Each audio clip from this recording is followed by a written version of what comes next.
Lessons in leadership, and how does the man right at the top or a woman right at the top decide it's time to evolve into a more creative than a reactive leader? And what is the price that organizations do pay for reactive leadership? And what exactly is a reactive leadership? And how does one differentiate between a creative and a reactive leader? Joining me on the show, Bob Anderson, and of course, Mr. Pratap Nambiar of the Leadership Circle. Thank you very much, gentlemen, for being with us. This is interesting stuff. We're talking about leadership models. What is working, what is not? Should you challenge the status quo? Should a leader be the bravest and perhaps the strongest man in the organization? Or should he have people rally around him? Many questions, but let's first begin with the moot question. Who is a leader and what is leadership? Let's start with you. Who do you consider as a leader in any organization? Well, obviously, you know, when you look at the top of the organization, you're looking at leadership, and there's a clear expectation that these folks step into leadership and that they're expected to be effective in that role. So when we talk about leaders, obviously we're talking about hierarchy or chain of command from the top down. And yet, as we move more in organizations to the kind that are more highly engaged, involved, and so on, then leadership actually steps down to almost every level. And so the requirement to lead from below is increasing. And to lead is really to step up to power, decision-making, authoring your own sense of vision, purpose, and leading within from that place. You know, there is a very sharp distinction that is made between creative and reactive leadership. I am asking you questions on the premise that the world sees a lot of reactive leaders. Let's talk about the cost or the price one pays for reactive leadership. You want to take that? Yeah, I think what is very important is to recognize the fact that effective leadership equates to organizational effectiveness, right, which leads to better quality business performance.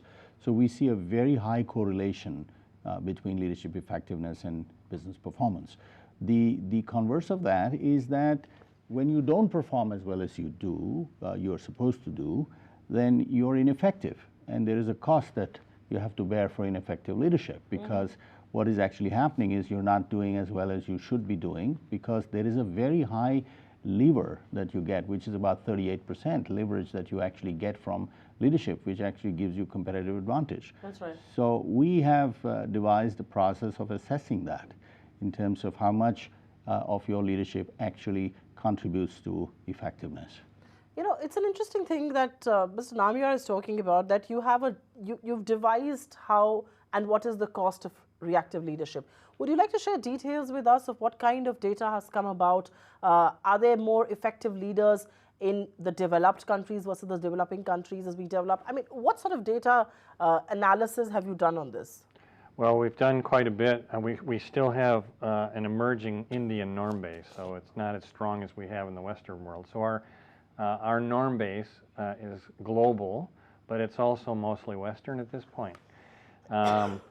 And so the worldwide average would be at the 50th percentile, and what we see in the creative leadership is India leaders averaging about the 40th percentile in terms of the worldwide norm, so about 10% below the worldwide norm in the creative dimensions that we measure.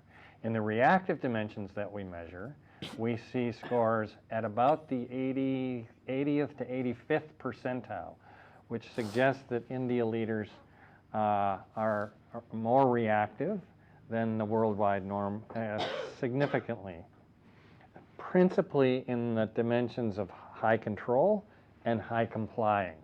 And those two things go together. Right. Yeah. In order to have high controlling, you also have to have complying to match that. We see a marked difference in India, but we also see that in developing countries. That's not only India. It's a phenomenon. As you move toward into development, the old patriarchal styles, which were necessary when the workforce was uneducated, the talent pool was not as broad, and so on, you weren't competing globally, and then you move into global marketplaces. So as that shifts, we see less complying and controlling patriarchal type leadership. And India's right in that, like, where's the tipping point? You know, there's something interesting that you say, and you've kind of touched upon that. I want you to expound upon that further.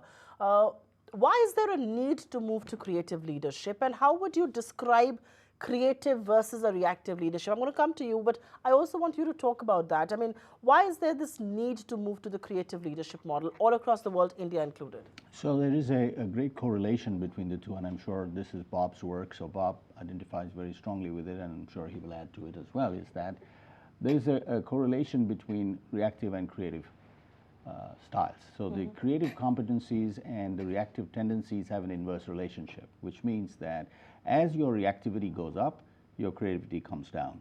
And there is a strong correlation between creative competencies and success or leadership effectiveness. On the other hand, the reactive tendencies have self-limiting behaviors that derail the competencies that we have. So if you are, for example, very high in the controlling part of your behavior, you will find that relating comes down. Or if you will actually find that if you're very high in complying, your achieving goes down.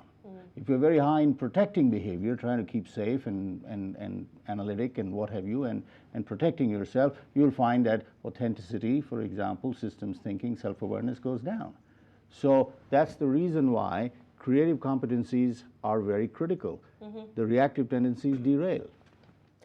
You want to comment on that? I mean, why does the world need more creative leaders versus reactive leaders, if I may? So we talked about this week. We were meeting with lots of CEOs, and we got a lot of what I call head nod validity, with people nodding their head saying, yep, that makes a lot of sense.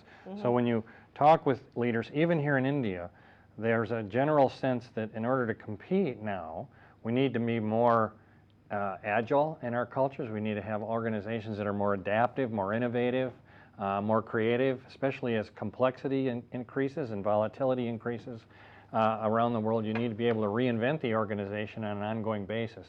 That requires tremendous creative capacity or capability. So reactive isn't quite up to that challenge. And so the kinds of cultures that we're moving toward, and we use names like agile, adaptive, innovative, engaged, these kinds of cultures are by design structurally they're creative level cultures. Reactive level leadership actually doesn't lead to that. It leads back toward more patriarchal kinds of leadership. Are there industries that perhaps veer more towards creative leadership versus reactive leadership? Is that a trend you see all across the world as well? Maybe the new age industry, you know, the tech industry, or for that matter, the healthcare hospital. Does that move more towards creative, and you know, the old industry is still very reactive? Is that something that comes to your mind at all? I actually don't think so. I think if we look at our database and we look at it by industry, we don't see huge differences here between one industry and the next. There's some normative differences, yes, but I wouldn't categorize it as more creative and more reactive. One of the things we do see in our database, however, in the West anyway, because it's mostly a Western database, women are evaluated more creative than men, which is a very interesting finding. So it's about a 60-40 percentile kind of relationship. We write this up in the book. So, however, when we looked at that in India, when we looked at the India leadership, and we don't have that many women in the database, we didn't see that. So we saw a profile that looked very much like the normal, or the average India database. You know, I'm not going to make this man, woman, female leaders, male leaders, but let's just jump to India, because we've touched upon that a couple of times here.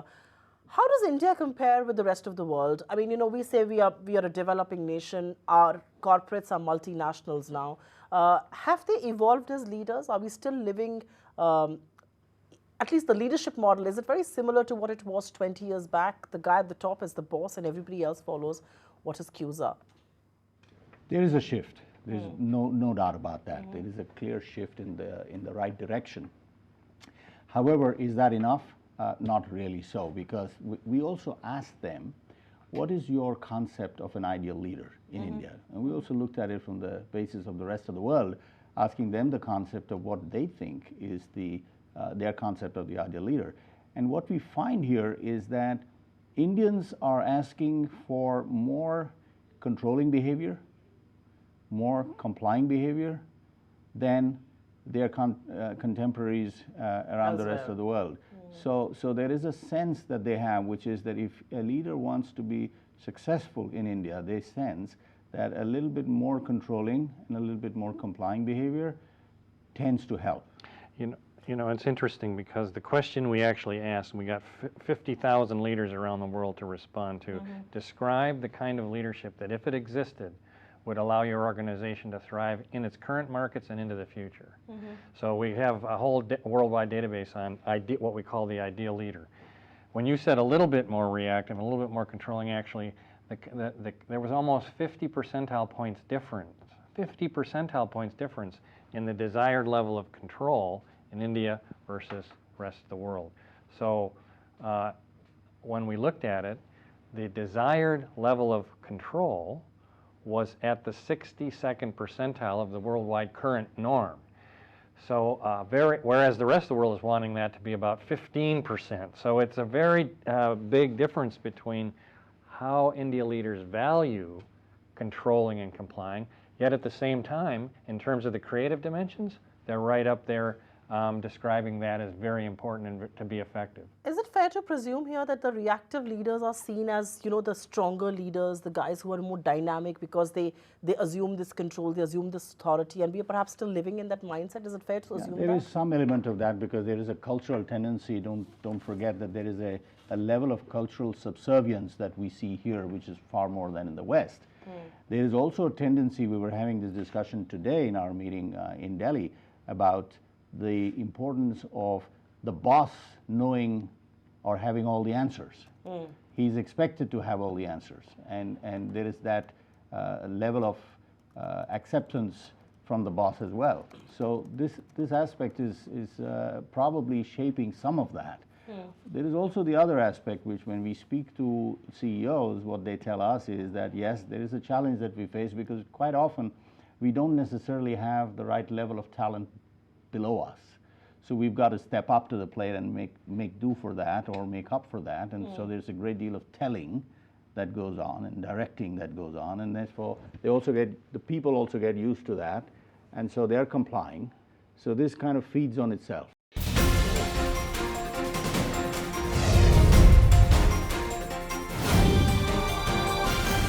Do you blame the leader for lack of talent, or is it just genuinely a problem and, you know, the leader can perhaps do very little about it? I think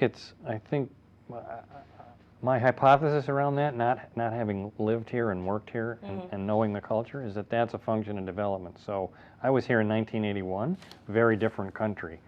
And so the talent pool is developing and developing rapidly. So I wouldn't blame the leader for the talent. Now, then the question is, how do I develop the talent I have? And so most leaders, and this is true in the West as well, don't see their job as developing leaders. So leadership is not my job, that's a staff function. I have HR for that.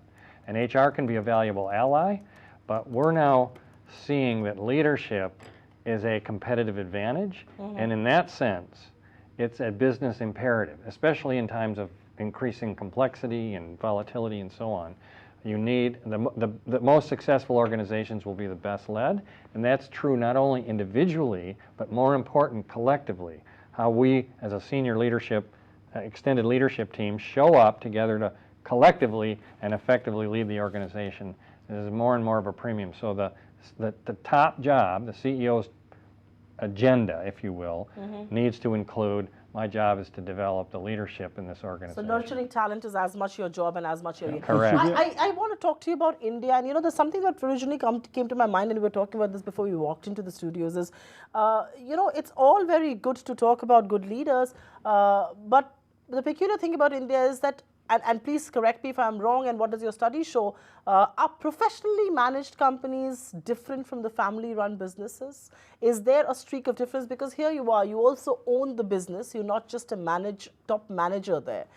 Is that a difference that data in India throws up? So the answer really is yes and no.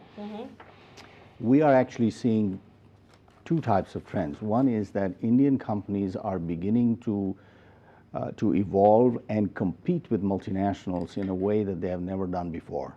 There are several instances. In fact, we had a phenomenal panel in Mumbai where we had Marico, and we had Tata Sons, and we had the Godrej, we had the Godrej with us, and so the Godrej organization, and they have all done phenomenally well, and I think they have taken the challenge to the multinationals in the FMCG area.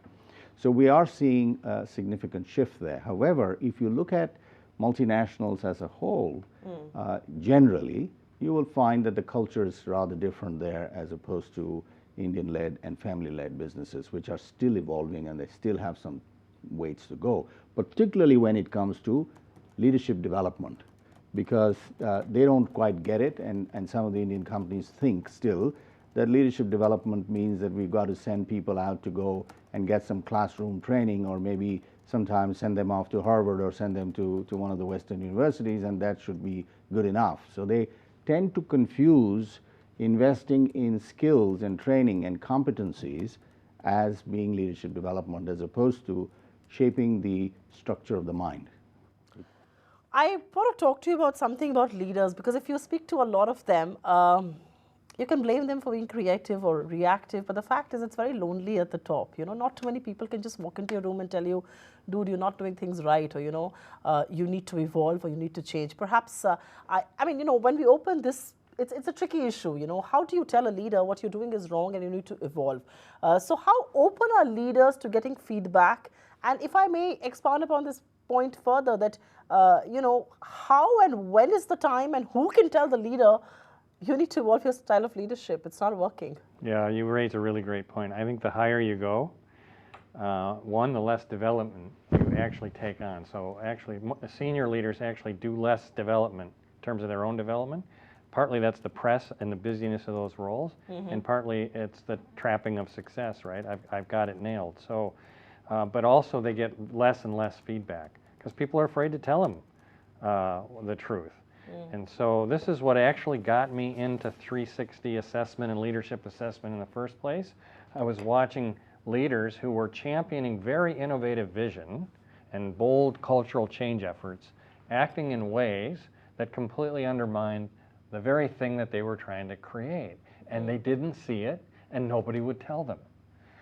And so I had enough of those experiences where I said, okay, we need to create a feedback-rich environment now.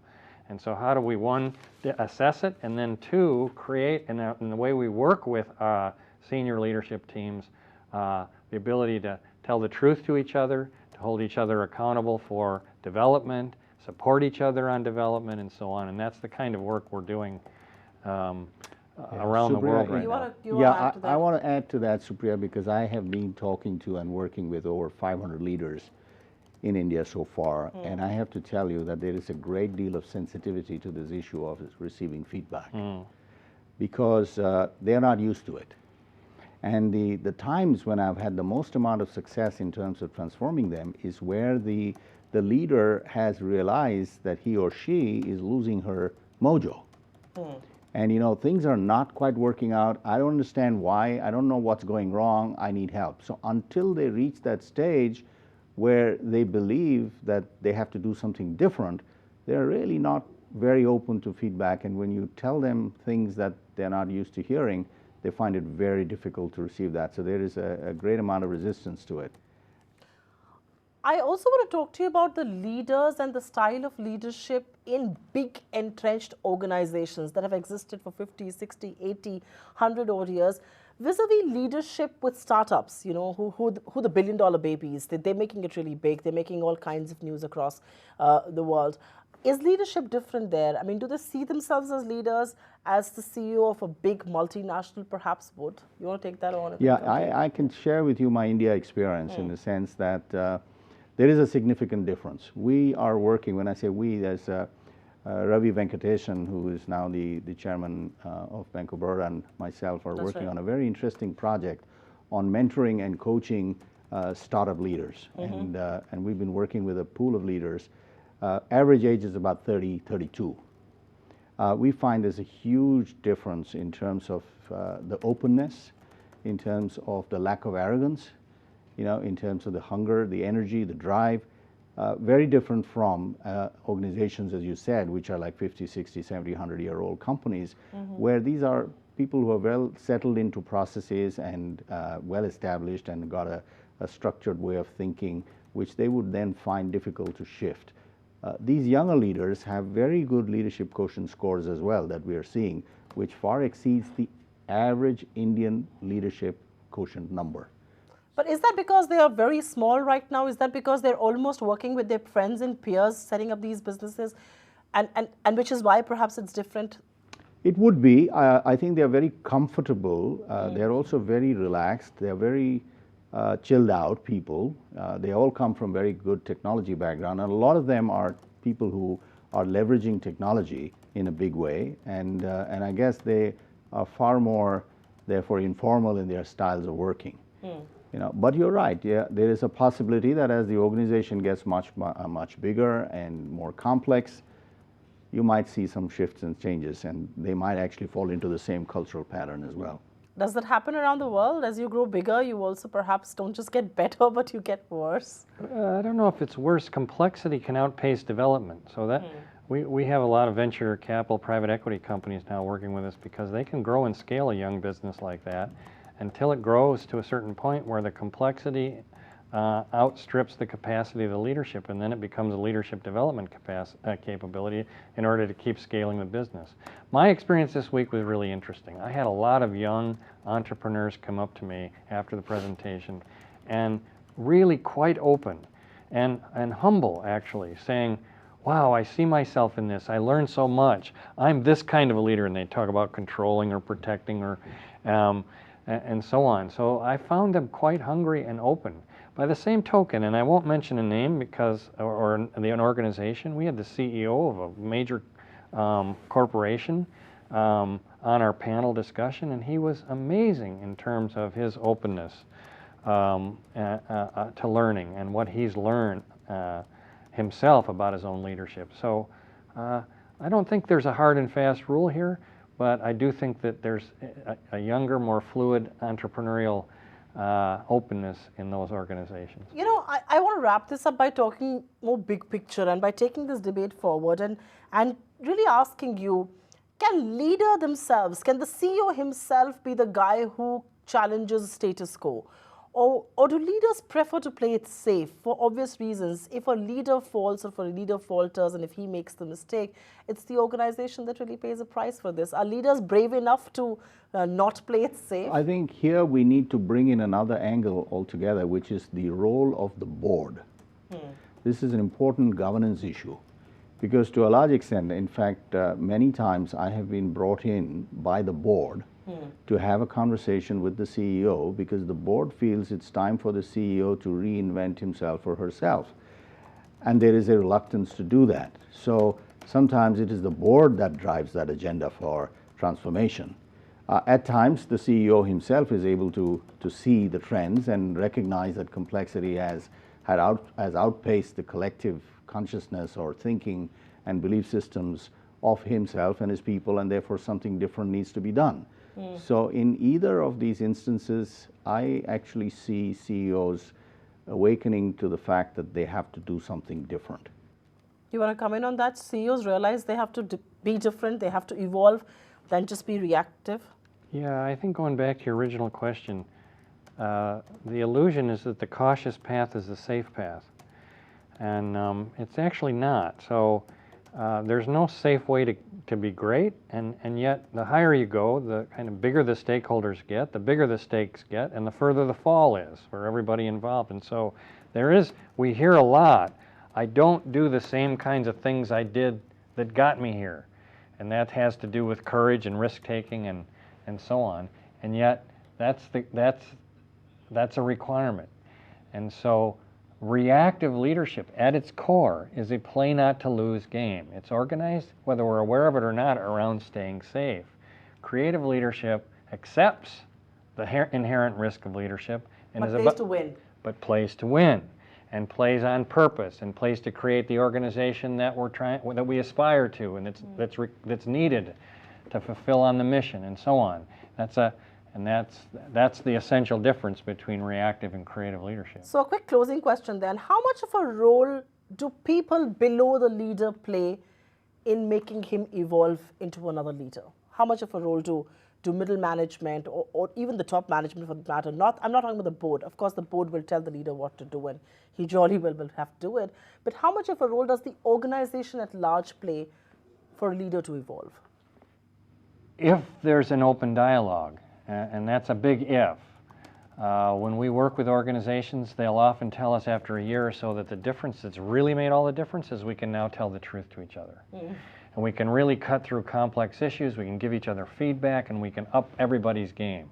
So if you can create that kind of vulnerable, authentic kind of leadership culture, then people below can have a huge influence on the evolution of the CEO or vice versa. Fair point. I think one of the greatest signs or giveaways that you can look at is when good talent leaves the organization. When the CEO begins to start seeing that his good people are no longer staying on the journey with him or her, that's the time when he begins to start actually noticing that there is something happening here where I have to start looking at myself. So that is a form of feedback. Unfortunately, it comes too late, but it is a way for them to recognize that there is something I need to really do here. You've actually crossed the curve by the time that signal does come in. Thank you very much, gentlemen, for talking to us, and we do hope a whole host of CEOs there who are watching this show will pick up important lessons in leadership and will learn to be more creative and not reactive. Thank you very much. Thank you Thanks very a lot. much.